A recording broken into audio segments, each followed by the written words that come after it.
Welcome back to Cnathus, where I take you on a hominin evolutionary journey. Here I want to respond to the recent comments of my recent video asking you for your thoughts on what you would like me to cover in the future. I decided to post this video, number one, to see if my subscribers are still keeping an eye on my feed, and number two, see what topics interest you the most. To efficiently grow the channel, I would have to see what my subscribers prefer. This is a little bit of crowd research. I have got so much I would like to spend time on over the next few months, but every now and then I want to drop a video on subjects that match the interests of my subscribers. Fair enough? Let's get to the comments then, shall we? Marlon, thanks for your comment. The origins of language is certainly an old favourite of hominin evolutionary researchers.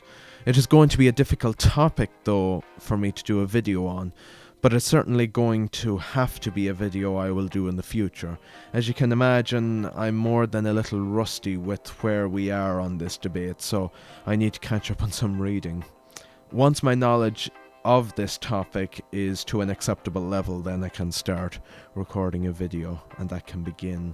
So thanks very much, Marlon, for that. Thanks, Mario. The Aquatic Ape Hypothesis is certainly controversial, and for good reason. Science is brutal when it comes to new hypotheses, and it has dealt the very same treatment to the AA hypothesis. It's all well and good proposing that early hominins began to walk upright because we were waders, but it is quite another thing to prove that this was the case. Remember, all we have are the fossils.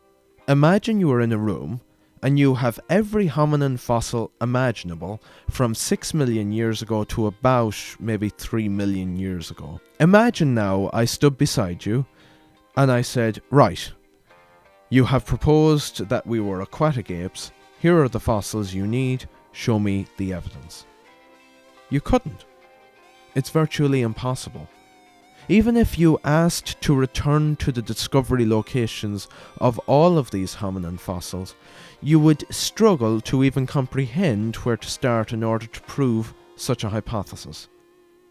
And side note, you cannot use modern day primates as evidence that our ancestors evolved bipedalism from our time wading in water.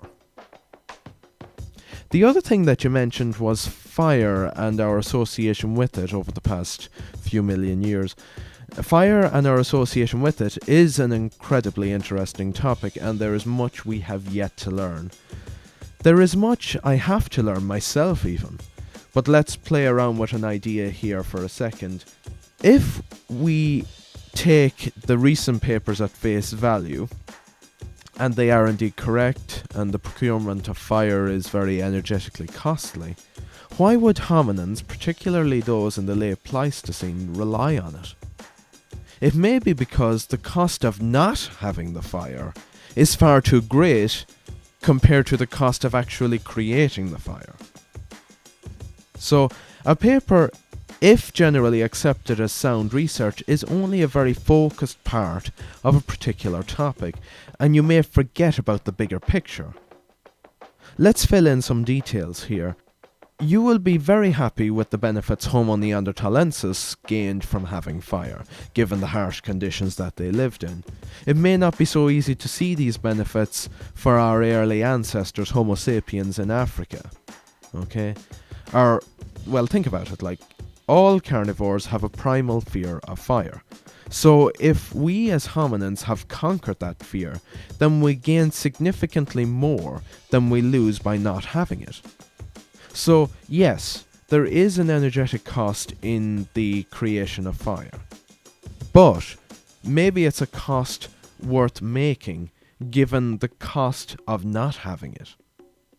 Plus, in Africa, nights on the continent are not particularly warm either.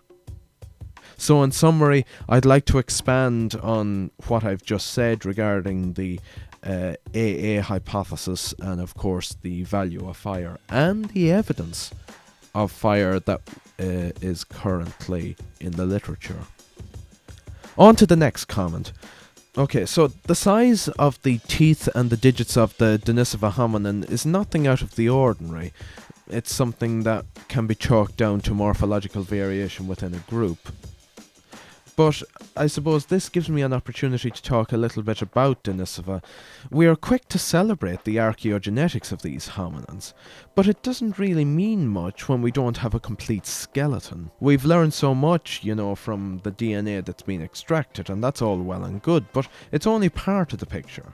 There are lots of things that need to be sorted and understood, like, for example, is the stratigraphic sequence fully understood? Of course not. This is conveniently ignored.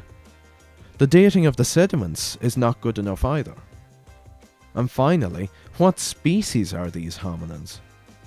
Denisova is really exciting, but let's not forget that there is much that we do not know about these hominins and the stratigraphic sequence of the caves. I'd like to produce a video on the stratigraphic sequence of Denisova, because even the dry and boring parts of archaeology are vital to our understanding of the events that led to the creation of the sediments within the cave. And now on to the final comment. The Out of Africa hypothesis, it's been proven time and time again to be the backbone of our understanding of our evolution. Really, there's little to say further on this topic here. And that's where I'll leave it at the moment. So, in summary, the comments so far, it's the origins of language, Aquatic Ape Hypothesis, hominins' control and use of fire, the Denisova cave, of course, the Denisova hominins, and the Out of Africa hypothesis. They are all topics that I will cover in one way or another, but I'm glad to see that there are some topics that you, the subscribers, are interested in. And at some stage I'm going to touch on one or some of these at the very least. So thanks very much for commenting, and don't forget to like and subscribe. And if there's anything else you'd like to know, please do comment below or on any of the videos that I produce.